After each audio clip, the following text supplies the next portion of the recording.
top 2, but yeah. Yeah, it is a pretty cool way of tracking it, and obviously is going to the TMT rankings is going to be the definitive statement on who the best players in the world are. So, Absolutely. As you know, this is the most illustrious tournament. right, a couple unfortunate no shows. People like Mango and Zane, did they Yeah. really deserve it anyway? I'm not sure. IBDW, Hungry Yeah. Box, you know. All right, so let's jump into this is winners semis. We've got SFAT. What are you laughing about? Nothing. I just was whatever. Let's go. You know, we have a match here, Ed. Don't get distracted. SFAT versus Ben. We're in it. We're starting on Yoshi's. So far, the players have sort of poked each other a little bit, but no big openings so far. Oh, could this be the first one? Oh, and he just tipper up smashes out of it. That was so quick too. Yeah, it was so decisive. I think it I'm not even sure if it was the best thing. Like I think maybe an up air could have led to a kill, but going for the decisive tipper up smash was definitely the sickest thing he could have done there. And the fact that he converts it to a kill anyways, it's good stuff. So SFAT actually finds himself at a bit of a deficit here. But the trade there takes care of that problem. Yeah. And he keeps himself low enough, like you can go for trades like that when you're only down by a little bit, and like trading to get to 20% to kind of like even out the stocks is definitely worth it. Sometimes when you're down more, you like lose the ability to go for trades like that, and it's like no longer worth it. So it's good to know that SFAT did not let the deficit get big enough to make the matchup that hard for him, because I do think that like a big way that you abuse Sheik is by abusing low percent trades and stuff like that. So really good set. In fact, he just didn't take a single percent the entire next stock. So who needs trades, you know? Yeah, I'm willing to say that his first stock, it was a bad trade now. All right, so it looks like, man, I don't know. It just feels like Sheik's swinging a lot and trying to catch SFAT going in, and SFAT sort of just standing outside of range watching. Yeah, and yeah, Ben's having trouble finding like, because kind of the way that you want to find your openings, you either find stray hits with a bunch of aerials, or you find a grab, which has like the potential for the big combo. Ooh, speaking of conversions though, he does find the offstage backer there to close out that stock. But yeah, he's not finding a lot of like boost grabs and like big commitment grabs, so he's kind of finding those stray aerials. That makes the low percents particularly hard. Like he has to nickels dime his way past SFAT's like 40-50% before stuff starts knocking down and converting. And SFAT's able to convert at any percent, so he's kind of like getting the easier side of the matchup right now, where he's kind of just playing the like bigger punish game side of this matchup right now. So yeah. Ooh, and again, I mean, SFAT's just finding the right spaces to be messing around with like empty movement to force Ben to feel like he has to swing and then be in position to punish it when he does. Yep, and this could be a huge combo. He misses a follow-up up air. Yeah, but he's still just keeping him off stage, even when you kind of drop a combo, as long as you're like making sure that you're going to be in a good spot afterwards. It sometimes just doesn't even matter. But Ben finds a nair out of shield to close it out. 80% is no small task to kind of make this comeback here. He has to nickels dime his way to pass the knockdown percents first, and SFAT's just going to be looking for a kill at any point here. Single hit up air does do it. Just does it. Wow. Yep. It felt to me like when SFAT was stuck on a platform, like with Ben nearby, like either under him or next to him, that it was easier for Ben to get that sort of nickel and dime and like sort of connect 4 stray hits together to push through the percents. But as long as SFAT was able to find his way to the ground and stay grounded, it felt like Ben had a really hard time just building damage early in stocks. And I feel like that's a lot of what SFAT took advantage of there. Yeah, I think playing versus like a very grounded Fox, you can't really just go up and down with aerials because his dash dance is so fast and you can like outmaneuver them like much easier than Falco can, for example. So, but he also wasn't finding like the ground game like dash dance boost grab and stuff like that. Man, SFAT just zeroed to SM right off the start to take a full stock lead right now, so that's gonna be tough to overcome. Okay, there again we see when Ben's able to catch SFAT on the platforms, he can get some damage. Here he does find a reversal grab. Oh, but SFAT gets out of it right away and reversals back. Yeah. Okay, again on the platforms. Couple nice short hop aerials there to kind of keep him off stage. Misses the back air to keep him off stage though. And yeah, SFAT's just back in, racking up more damage now before his next stock. How much can he get here? 34 is already basically enough. And anything he gets here is just extra stuff. Ooh, that back air ends up being the soft one, so SFAT gets to recover one more time, but not too many mix-ups there. He sort of had to just take the one angle, and Ben covers it pretty simply. A couple good shield drop interactions there for Ben. Whenever you can get like one free aerial, that's like all you can hope for is Sheik at low percent. But now that he has our 45, that's kind of like Sheik is now looking to find an actual conversion Up a hit and a knockdown. Oh, takes the gamble to go to the ledge and it pays off. Oh, the Fox double jab up double smash. jab, yep. So 3 stocks to 2. SFAT continues to sort of just feel like he's in a little bit more control here.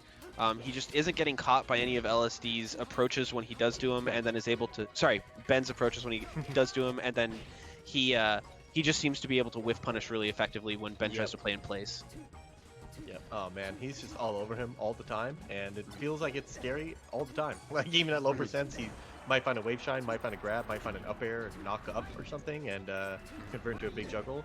I will say that Ben's playing the higher percents really well. Whenever he does get him to 45, it does feel like it's pretty hard for SFAT then, because like his, like you mentioned, side platform pressure, he'll like hit him with a stray like up air, short hop forward air, short hop forward air and stuff, and like pressure him off the platform entirely to offstage edge guards. But man, these 0 to 40% are tough. Oh, two, three? Nice. No, Yeah. 2 is all he can get. Yep, kind of hard as he kind of slides off there. I think one of the other things to note here is just like how efficient Ben is with the offstage game. Like once he's able to push SFAT offstage, I feel like SFAT's just guaranteed dead. The triple. Oh my god. That's the old school, just up throw, up air, up air, up air, just straight up every time. He probably did try to SDI, but either SFAT followed it or he just missed it. It's kind of hard to tell like in the moment a lot of the times when just watching, but yeah, just 3 up airs in a row closes out the stock. That's like, if Fox can get the 3 up airs off the top platform like that, it's just such an early kill. I think like the grab was at like 30% and that just killed. So like Yeah, exactly. So yeah, I think we're seeing a lot of good stuff from Ben, but there's just a couple interactions where SFAT just feels so comfortable in a threatening range, in a range where he's threatening but isn't threatened. And once he's able to get there, Ben just doesn't seem to have any answers. Yep. Oh, Yeah, but Ben- wait. Oh, finds a grab. Kind of following the tech chase. Yeah, it's really hard to tech chase. I think Sheik tech chasing on net play is like the biggest nerf to any one thing on net play that is nerfed. That's probably the biggest one. No, the biggest nerf to net play is definitely my Falco combos that are so specifically precise. Yes. combos. Yeah, absolutely. But after that, maybe it's Sheik. Yeah. Other Falcos who go for, suboptimal Boring cheesy combos, stuff. they don't get nerfed exactly. as much as your No, not at all. combos. Yeah. Right. In fact, the Ditto might be one of the places where I'm most nerfed. Right. Okay. Because you have to deal with dumb Falco combos while you're going for cool Falco combos. Exactly. Times are tough. All right, so this is actually looking a bit like game 1, where Ben got like a big early lead, and then SFAT sort of fought his way back. Yeah. Ooh, but this time really clean conversion with the downer shield drop up air. Oh, it goes for the up smash again. This time it doesn't connect. He was only covering tech in place, not the tech roll in, which he might have thought he was covering. So, ooh, SDI's out of the drill or just grabs out of it, and then the tech chasing is so hard. But this time Ben has a defensive option ready, and he's able to come down with the fair after full hopping around SFAT's punish attempt. Yep. Oh, pushes him off stage just softly. That's like the second or third time that Ben has just gone for ledge and SFAT has given it up just a tiny bit early. But this time SFAT is ready and just holds ledge and sneaks to ledge really quickly and then doesn't give it up. Ooh, finds a grab here. Could be big. Goes for the up smash. It's tough. This, grab is kind of supposed to be the equalizer for Sheik here, I feel. Like, it kind of makes it so that the low percents aren't that hard. And it's a threat that makes, shielding kind of scary for the entire stocks and the entire game, really. But so far, the grab conversions haven't been really on point, and I think that just makes it really hard. Because Ben's playing really well, except for his grab conversions, which, it's like, if he could get those, I think he'd be, cleaning out and winning pretty decisively right now. And this kind of shows that he doesn't even need it that stock. He just kind of finds a different way to get an opening, pushes him off stage, and kills him. So, really impressive stuff from Ben. Yeah, and part of the problem with having something like the tech chase grabs not working out as well is that it changes the way that SFAT the risk reward that SFAT has to play around as well, right? He gets to play some of these more defensive games at the early percents without having to worry as much about the grab. Yep. Runs across the stage and T-drops. Gets the edge hog that way. That's a SFAT classic. Oh, it goes for the no impact land or waveland grab, but then accidentally rolls. I don't know exactly what happened there, but SFAT kind of catches a break there. Finds a ground and shine out of shield, can't convert though. Right, Ben is at the point where he's basically one hit away from a big combo, so SFAT has to play really safe here. Ooh, good trade. Yep. Oh, he finds the back air clean. Oh, he's not quite fast enough. Oh, my God, the platform just jimmies over. Allows him to get the shield poke, tipper up smash. That was insane. Oh, that's so unfortunate for That was just a SFAT. mini like force pull. Like he had him there, and he's just like, let me just. Okay, boom. He has him. Dude, I'm dying. That was so funny. Yeah, Uh, pretty optimal timing on the platform change there. I'm a big hater of the FOD platforms. I just why does that have to whatever? It's fine. Sorry, SFAT. You'll make it up next game. Get bopped. So, looking through where we're at in the set, it's 2-1. SFAT's up. He's going to get a really strong counter pick like Yeah. FD or Pokemon. So this is going to be a little bit tough for Ben. We have talked about how the side platforms have worked out really well in Ben's favor so far. Yep. So not having access to that part of the game with the shield drops and challenging SFAT when he's on the side platform is going to be tough. Let's see Yep. how he uses it. Yeah, he does find 4 stray back airs into a grab, and he suddenly like that. Fox is at 70%. Fox does get a conversion here into the throw. Oh, misses the up air. That looks so funny to just get the Yeah. first hit. Yeah, it's definitely Fox has brutal counter picks in this matchup between Final Destination and Pokemon Stadium. It's like sometimes even just losing game 1 can feel really hard. Losing game 1 and 2 means you have to win on twice on one of those 2 stages. So. All right, but Another Ben grab here. Yep, he's sort in of doing it control. so far, right? Ooh, Yep. great needles to cover that shallow angle. Reverse pair. Ooh, doesn't get the reverse. Oh, and the dash please attack grab. barely doesn't punish, but he gets there. I think he Chain went for the didn't run-up work. poof. Going for the CDK, the spark, the run-off poof. Accidentally Excuse getting me. the chain. He changed his tag to Connor. Yep. Connor 1989. The year he was born. Yep. He's gonna be so mad at us. All right, so 3 stocks apiece. SFAT's able to even it up, but the high percents make it pretty easy for Ben to reclaim a lead if he can just find a hit. Yep. SFAT Oh, definitely just- slowing the pace down a bit. Yeah, they kind of trade aerials, or sorry, tilts back and forth with like trading CCs when necessary. And he's the first one to kind of find the big opening, bears him off stage, and SFAT does not make it back. All right, so SFAT now has a little bit of a mountain to climb.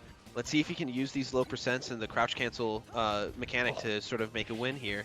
Oh, he finds a tech chase this time, and it only takes 1, honestly. Like, if you get a grab at 20%, like right now he's getting 3 or 4, and that's really good. But he just needed the 1 to get Fox to 40%, and suddenly his life's so much easier. So, really good stuff to get a huge conversion. That looked like a Falco interaction. He walked up, power shield the laser, and then wave dash forward tilt. Oh, but he finds the shine. SFAT Yep. keeping it close. This is, I think, the one stage where Fox being at this type of percent deficit is not as big a deal. It's harder for Sheik to find the stray hits. So, but Ben is consistently not having a lot of trouble finding these stray hits on the stage. So he's not just getting out dash dances on the ground. So that's good to see. Yeah, definitely the efficiency at high percents is a major talking point for Ben in this set, right? Like, I think it's a big part of the reason why he's able to keep up with someone. Juggle, though, is just brutal. Sheik having no platforms to fall down is kind of what makes this a brutal counter pick as well. Just even a failed combo ends up being a big combo for Fox, but looks like Sheik is going to be the first one to close it out. Up there at 140 will do it. So Fox did get 89%, but still wasn't able to close out the stock first. Ben maintaining his lead. Yeah, so One of the needles.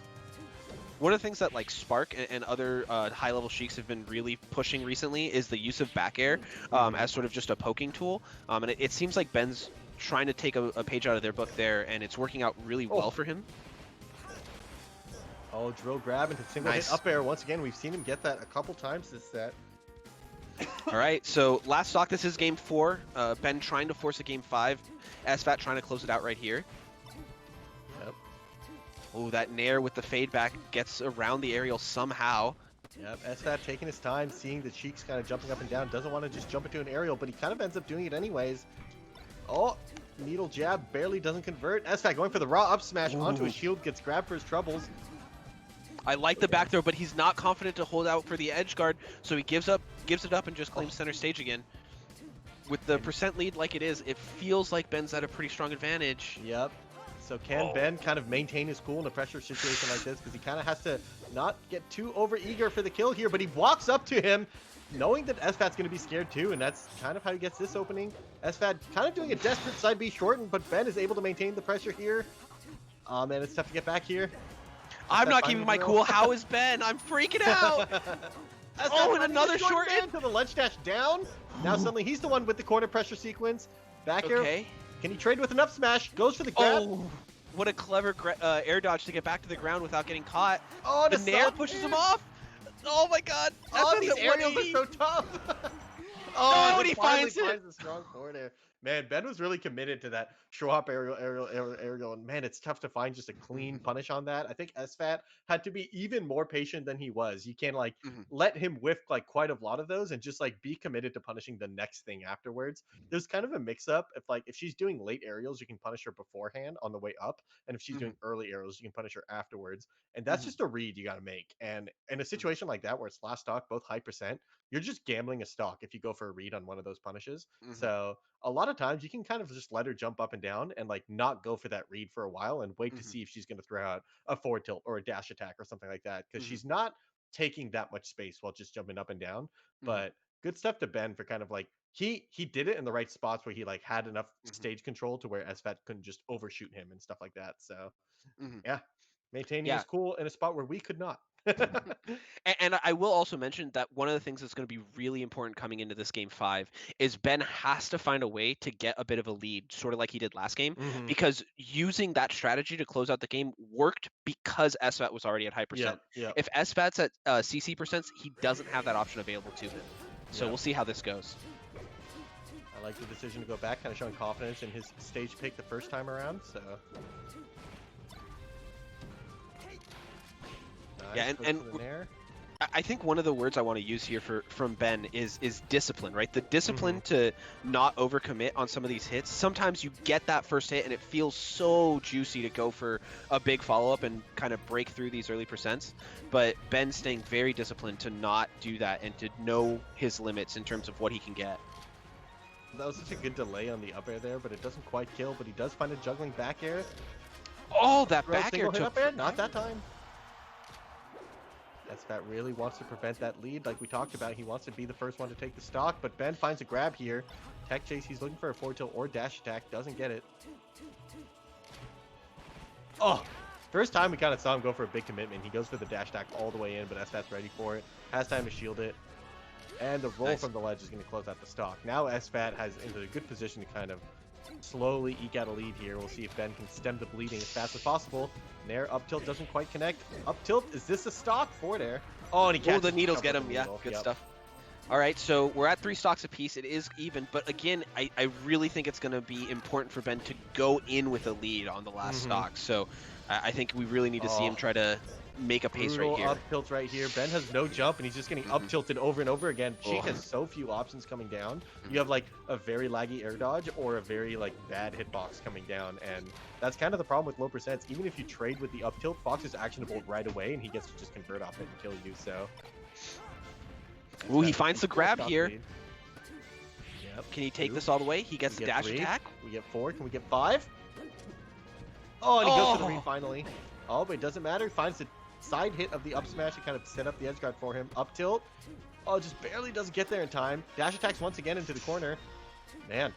Yeah, Ben's kind of on his throat and just kind of wants to maintain that chokehold right now. Let's see if he can use it all the way to the bank, and he does. Yeah, and he closes into the edge guard here. Yep, 33%, not too bad. Yeah, really clean stuff. Again, we're in the same spot as last stock where we're very close to even, but we really want to see Ben find a way to open up a lead here quickly. Ooh, I love the following up air. The second one doesn't kill, but these low percents, it's really tough. Ben finds his way down finally. I think it's like the first time that Ben spent his double jump and was able to make it down without just dying. Yeah. So kind of a big exchange. Yep. Because if he just falls into an up tilt there again, he just loses stock. So catches the double jump from SFAT. Oh, SFAT nairing from the corner, kind of a overextension on his part there. Let's see if he can kind of go back to incrementally taking space. But he's back at that percent once again, where he's like, man, I got to deal with Ben just short hop aerialing in place again. Okay, he gets the grab. Oh, and he's missed so many of these. Ooh, and that grab just barely doesn't connect. He gets him back off stage with a back air, but the needles push him off. Very quick by SFAT to get the ledge anyway, but Ben finds his way back. Yeah. I think SFAT's dropped like 7 kill confirms this stock so far. But he finally finds the back air over here, and it does close out the stock first, so who cares about the first 6? Yeah, and I think part of it is he didn't actually give up too much percent there after like the first miss, so that's pretty good. Yep, that was such a clean opening. We were talking about how he has to be even more patient against these aerials. He watched Ben with 5 aerials and then do a 4 tilt. And the 4 tilt is what SFAT came in and punished with running shine. So Mhm. having the discipline to kind of wait it out, knowing that you're eventually going to have to do something else because I'm not going to run into these moves. And Mhm. being ready to pounce on it right away. Because 4 tilt's not an easy move to whip punch on reaction. Mhm. All Just right. 5% from the needle stack. Not too bad. Oh, he Wave gets the shine. spot dodge on the Back air, another approach. one. And he does the roll on. Yeah, it does cover Yeah. it. So SFAT, good stuff. Kind of forced a really tricky recovery there, and he was covering pretty much everything because Fox Up Smash was a kill threat on stage Mhm. there. So Yeah, throughout that set, we had seen Ben be very conservative with when he chose to go for that like big like unga bunga approach. right, And this right. was the first. This was and because he was using it sparingly, when he did get it, it worked. Hmm. And that was the first time I think where we saw he went for that big boost grab, and SFAT was able to find the spot dodge timing, and that was the punish that ended up closing it out. Yep, yep. Yeah, because we were talking about how Ben wasn't finding the boost grabs. It's not that they're free, right?